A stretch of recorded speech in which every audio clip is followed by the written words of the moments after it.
J'avais pas prévu de commencer par là, mais puisque mon ami Simonet me passe la balle, oui, Buffon extraordinaire. Mais le meilleur gardien que j'ai vu cette saison, moi, et notamment au plus haut niveau, il s'appelle Manuel Neuer.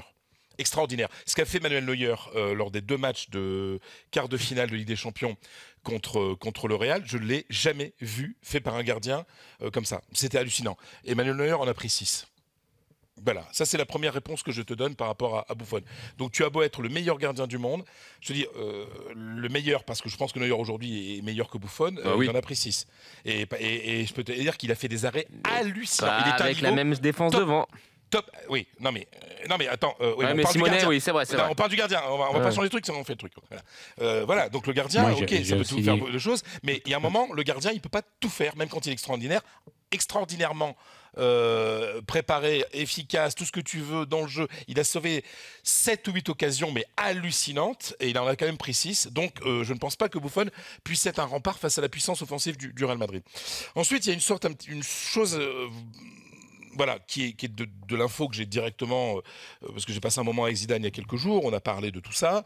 Il est très tranquille, il est très confiant, et surtout, il est heureux d'avoir toute son équipe disponible. Après une saison très dure, il a toute son équipe disponible, tous dans un excellent état physique, un excellent état psychologique.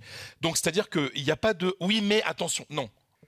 Sur le papier, le Real est parfait. C'est-à-dire que Zidane peut faire ce qu'il veut dans la finale, il peut prendre qui il veut. C'est quand même hallucinant parce que les 2 dernières finales remportées par le Real, il y avait des blessés et des joueurs ont joué blessés, dont la BBC, les 3 joueurs étaient blessés en 2014.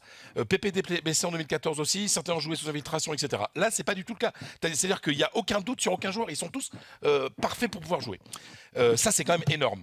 Et puis il y a aussi le poids de l'histoire, les amis, parce qu'à un moment, à ce moment-là, quand on est en finale de Ligue des Champions et qu'on a la Juve qui a perdu 6 de ses 8 finales, et le Real qui en a gagné 11 de ses 14. Et ben, à un moment, ça pèse encore, ce genre de choses.